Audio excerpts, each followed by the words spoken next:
جب انسان کی موت آتی ہے اور اسے لوگ غسل کے تختے پر لٹاتے ہیں تو ایک آواز دینے والا اسے آواز دے کر کہتا ہے، اے آدم کے بیٹے، تمہارے کان کہاں ہیں؟ آج کس چیز نے انہیں بہرا کر دیا؟ تمہاری آنکھیں کہاں ہیں؟ آج کس چیز نے انہیں اندھا کر دیا؟ آج تمہاری صاف ستھری زبان کہاں ہے؟ کس چیز نے انہیں گھنگا کر دیا؟ بتاؤ تو صحیح، آج تمہاری بہترین اور عمدہ خوشبو کہاں ہے؟ کس چیز نے انہیں بدل دیا؟ تمہاری دولت کہاں ہے؟ کس چیز نے تمہیں دوسروں کا محتاج بنا دیا؟ پھر جب اس کی لاش قبر میں رکھی جاتی ہے تو ایک پکارنے والا اسے پکار کر کہتا ہے، اے آدم کے بیٹے، تم نے دنیا کی دولت جمع کی تھی یا دنیا نے تمہیں اپنی لپیٹ میں لے لیا تھا؟ اے آدم کے بیٹے، تم نے موت کی تیاری کی تھی یا موت نے تمہیں اچانک آ پکڑا تھا؟ اے آدم کے بیٹے، میں نے تمہیں مٹی سے پیدا کیا تھا اور حضرت انسان بنا کر ایک بار پھر میں نے تمہیں مٹی میں ہی واپس کر دیا ہے۔ جب میں نے تمہیں مٹی سے پیدا کیا تھا اس وقت تمہارے کاندھے خالی تھے، لیکن آج جب تم دوبارہ اس مٹی میں آ رہے ہو تمہارے کاندھے پر گناہوں کا بوجھ لدا ہوا کیوں ہے؟ اور جب مردے کی پہلی رات ہوتی ہے، ایک تاریک اور اندھیری رات، قبر کی پہلی رات، تو ایک پکارنے والا پکار کر کہتا ہے، اے آدم کے بیٹے، آج تم ایک ایسی رات گزارنے والے ہو جس کی صبح میں کوئی مؤذن اذان نہیں دے گا۔ آج تم ایسی رات گزارنے والے ہو جس کی صبح میں تمہیں کسی نیک عمل کی طرف بلایا نہیں جائے گا، کیونکہ نیک عمل کرنے کا وقت جو ہے وہ گزر چکا ہے۔ اس کے بعد ایک دوسری آواز آتی ہے، اے آدم کے بیٹے، آج تمہیں سب چھوڑ کر جا چکے ہیں، تمہیں سب اس مٹی میں چھپا کر اور دفنا کر چلے گئے ہیں، اور اگر وہ لوگ یہاں تمہارے ساتھ رہتے بھی تو تمہیں کوئی فائدہ نہیں پہنچا سکتے تھے۔ تم نے مال جمع کیا لیکن غیروں کے لیے، تم نے دولت جمع کی غیروں کے لیے۔ اے آدم کے بیٹے، بتا تو صحیح، قبر کی اندھیری رات کو روشن کرنے کے لیے بھی کچھ لے کے آیا ہے یا نہیں لے کے آیا؟ صاحب، وہ وقت آنے والا ہے کہ جب سانس حلق میں اٹک جائے گی تب تو ڈاکٹر بھی لا علاج قرار دے رہے ہوں گے کہ اب اسے اٹھاؤ، گھر لے جاؤ، اس کی سانس حلق میں اٹکی ہوئی ہے، سانس باہر نکلنا چاہ رہی ہے۔ گھر والے روئیں گے، ماتم کی چٹائیاں بچھا دیں گے، کہیں گے اب جاؤ، کوئی جھاڑ پھونک والا لے آؤ، کوئی دم درود کرنے والا لے آؤ، ہو سکتا ہے وہ دم کرے، اس کی جان میں جان آ جائے۔ آج کسی کی دم، آج کسی کی پھونک نہیں چلے گی۔ اللہ فرماتا ہے یہ تو جھاڑ پھونک والے کو ڈھونڈ رہے ہیں، لیکن جس کی سانس حلق میں اٹکی ہوئی ہے وہ سمجھ گیا ہے کہ اب موت آ گئی ہے۔ صاحب، وہ گھڑی، وہ لمحہ، وہ وقت آنے والا ہے کہ جب دونوں انگوٹھے باندھ دیے جائیں گے، جب ناک میں روئی ٹھونس دی جائے گی، تجھے چٹا لباس لٹھے کا سوٹ پہنا دیا جائے گا، لوگ تجھے اٹھائیں گے، قبرستان لے جائیں گے، تجھے ایسی جگہ پہ جا سلائیں گے، ایسی دنیا میں چھوڑ آئیں گے جہاں کوئی بھی جاتا ہے واپس نہیں آتا۔ تیرے مرنے کے بعد تیری عمر کے بارے میں پوچھا جائے کہ تو نے عمر کہاں ضائع کی، تو نے عمر کہاں گزاری۔ پھر جوانی کے بارے میں پوچھا جائے گا کہ جوانی کہاں گزار کے آیا ہے تو؟ تیری جوانی آوارگی میں تو نہیں گزری، تیری جوانی کسی چوک پہ تو نہیں گزری، ساری رات سوشل میڈیا پر گندگی اور غلاظتیں تو نہیں دیکھتا رہا۔ اگر کوئی جواب نہ ہوا تو پھر کیا جواب دے سکے گا؟ کتنا خوش نصیب ہوگا وہ شخص جو کہے گا، مالک میں جوانی سجدوں میں گزار کے آیا ہوں، میری جوانی سجدوں میں گزری ہے، میری جوانی قیام میں گزری ہے، میری جوانی رکوع میں گزری ہے۔ جوانوں اپنی جوانی کو مالک کی چوکھٹ پہ لے آؤ، اپنی جوانی کو مالک کی دہلیز پہ لے آؤ۔ جوانی وہی ہے جو مالک کی چوکھٹ پہ گزر جائے۔ اپنی جوانی کو دین کی راہ پہ ڈھال لو۔ میرے نبی فرماتے ہیں میں اللہ کا حبیب ہوں۔ پھر فرمایا جو جوان جوانی میں توبہ کرتا ہے وہ بھی اللہ کا حبیب بن جاتا ہے۔ موت سے ڈر کر تو کہاں جائے گا، ہائے موت کے ڈر نے آخر تجھے موت کے قریب ہی پہنچا دیا۔ اے بندے، موت کی تکلیف دنیا اور آخرت کی سب تکلیفوں سے زیادہ سخت ہے۔ گنہگار شخص کے لیے کوئی دوسرا عذاب نہ بھی ہو تو موت کی تکلیف ہی ایسے شخص کے لیے کافی ہے کہ جو رب کی زمین پہ رہ کر بھی گناہوں سے باز نہیں آتا۔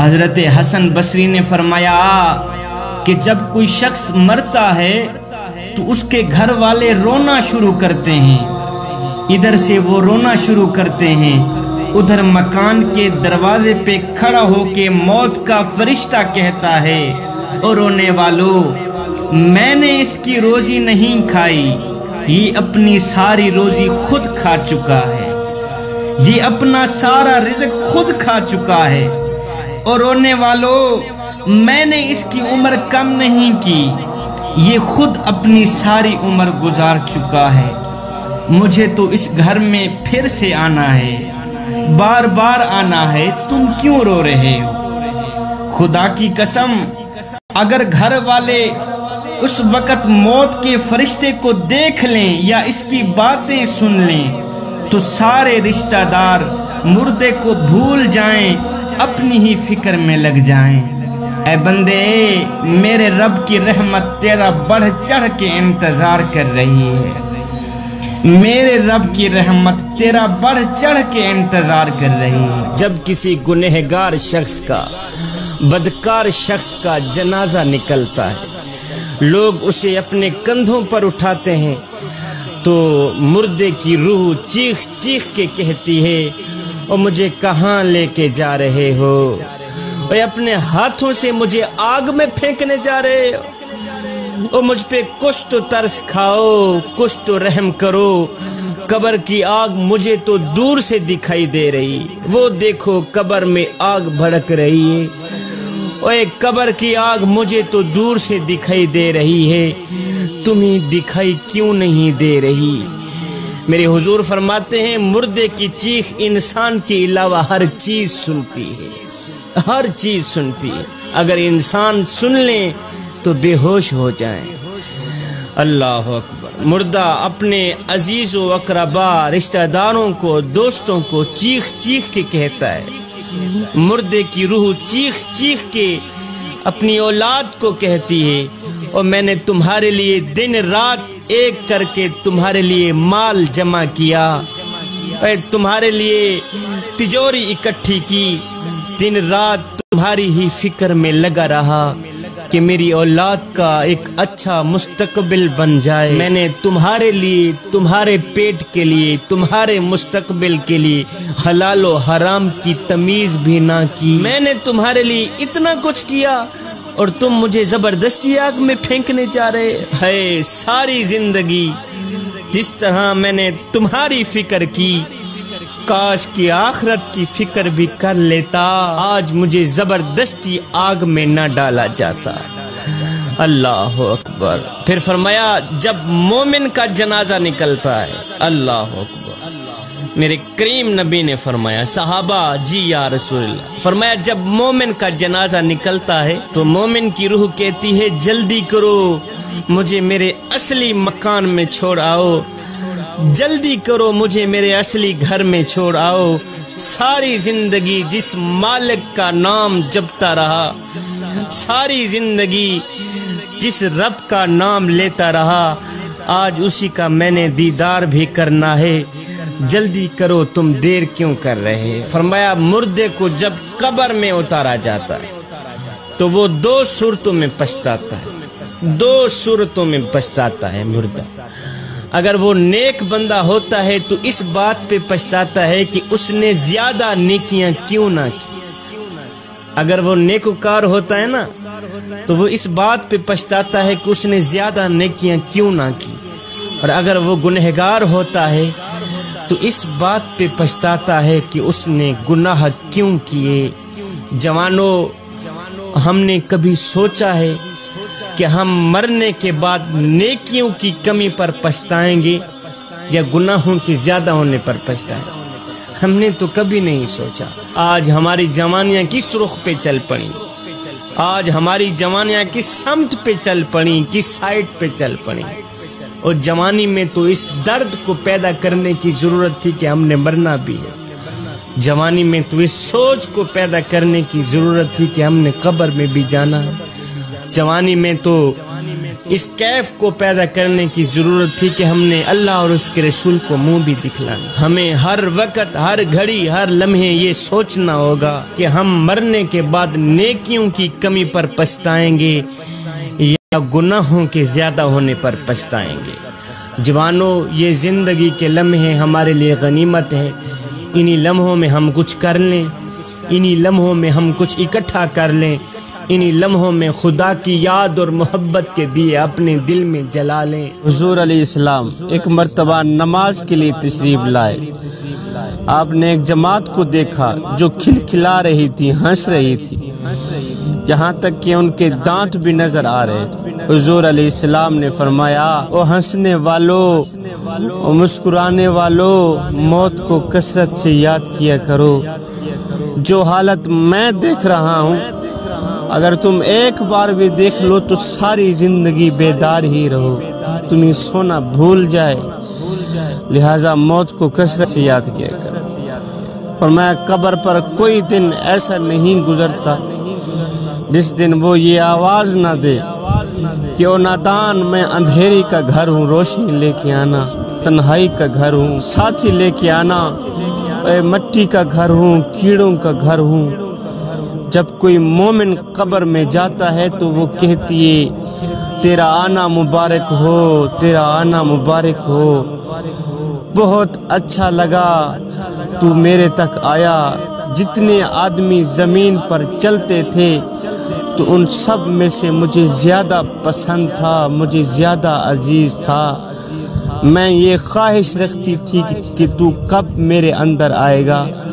آج جب تو میرے پاس آیا ہے تو میرے بہترین سلوک کو دیکھے گا اور خوش ہوگا۔ اس کے بعد وہ قبر جہاں تک مردے کی نظر پہنچ سکے وہاں تک وسیع ہو جاتی ہے، اور ایک دروازہ اس میں جنت کا کھل جاتا ہے جس سے وہاں کی ہوا اور خوشبو اس کو ملتی رہتی ہے۔ فرمایا، جب کوئی بد کردار شخص کو قبر میں رکھا جاتا ہے تو قبر کہتی ہے، او بدبخت، تیرا آنا نامبارک ہو، اپنی جان کے ساتھ بہت ہی برا کیا جو تو میرے پاس آیا۔ زمین پر جتنے آدمی بھی چلتے تھے ان سب میں سے تو ہی مجھے ناپسند تھا، میں تیرے ساتھ سب سے زیادہ نفرت کیا کرتی تھی۔ آج جب تو میرے حوالے ہوا ہے، جب تو میرے برتاؤ کو دیکھے گا برداشت نہیں کر سکے گا،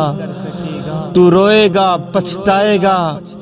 اس کے بعد وہ اس طرح اس شخص کو دباتی ہے کہ پسلیاں آپس میں ایک دوسرے میں پیوست ہو جاتی ہیں، اور 70 اژدہے اس پر ایسے مسلط ہو جاتے ہیں کہ اگر ایک بھی زمین پر پھوکا مار دے تو اس کے اثر سے زمین پر گھاس تک باقی نہیں رہے گا اور نہ ہی تو اگے گا۔ وہ اژدہا اس گنہگار شخص کو روزانہ ڈنگ مارتا رہے گا، وہ اس کو قیامت تک ڈستا رہے گا۔ اس کے بعد حضور علیہ السلام نے فرمایا کہ قبر یا جنت کا ایک باغ ہے یا جہنم کا ایک گڑھا۔ قبر یا تو جنت کے باغوں میں سے ایک باغ ہے یا جہنم کے گڑھوں میں سے ایک گڑھا ہے۔